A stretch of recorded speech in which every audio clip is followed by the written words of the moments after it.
You are listening to the Novel Writing Podcast, episode 169. I'm your host, Colleen Mitchell. Grab a cup, cozy up, and let's get to writing. Today we're on the second in our Publishing Myths series, this one on why going indie does not guarantee success. This is the follow-up to our first publishing myth that going traditional means you'll be successful.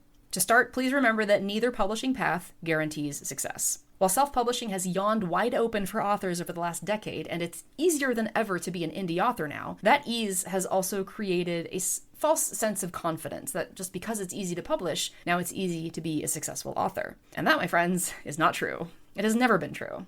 The increased access to self-publishing has solved one problem, which is actually being published, but introduced another problem, which is oversaturation, and authors remaining inexperienced in business and marketing. Now, this is not a business or a marketing podcast, but it bears talking about because of the misconception, mostly among new indie authors, that if you write a book and slap it onto Amazon, that Amazon will show it to people and you'll become a bestseller without doing any work. Unfortunately, most books that are published on Amazon never sell a single copy, because indies are, in general, not good at marketing. Across the board, indies don't treat writing as a business, and that's exactly what we should be doing if we want to be successful authors. Any author's success, whether you're traditional or indie, depends on marketing. There's no such thing as a successful book that isn't marketed in some way, shape, or form. Let's go back to indies in particular. The increased access to indie publishing is evident in the overwhelming number of new books and new authors published every single day. With the downside that, because it's easy, there is practically no quality assurance. That's not to say every indie book is of terrible quality. There are plenty of terrible quality traditionally published books, but rather that many indies don't invest in the professional services, especially editors and cover design, and not investing in those things can make for a bad reading experience. I'm sure we've all picked up a book we saw on TikTok or Instagram that turned out to have a lot of problems, and that colors our view of the author.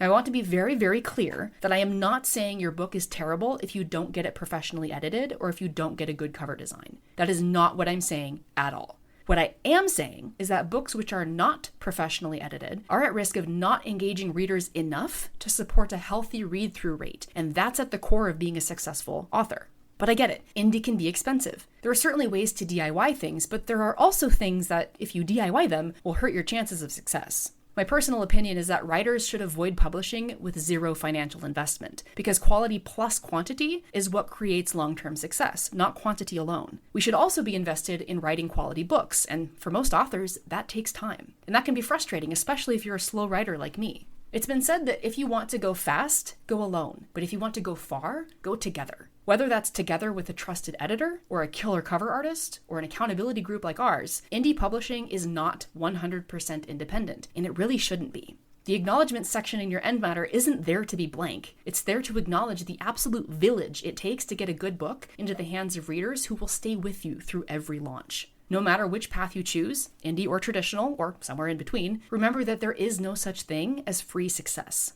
We have to invest our time, effort, energy, and yes, money into our books. Being an author is no different from being any other kind of entrepreneur, but I feel like we've been sold the lie that it is different. The publishing industry nowadays changes so fast that we all have to be on our toes, ready to adapt and shift, but also stay true to one of our core values as authors, which is to tell good stories. That's it for today's episode. Thanks for joining me, and remember, the first draft is supposed to be garbage. Thanks for listening to the Novel Writing Podcast. If you're ready to stop struggling and start finishing your novel, check out the 60-Day Novel Writing Challenge. It's a step-by-step program designed for solo writers to complete their first draft with clarity and focus. Visit the link in the description to learn more.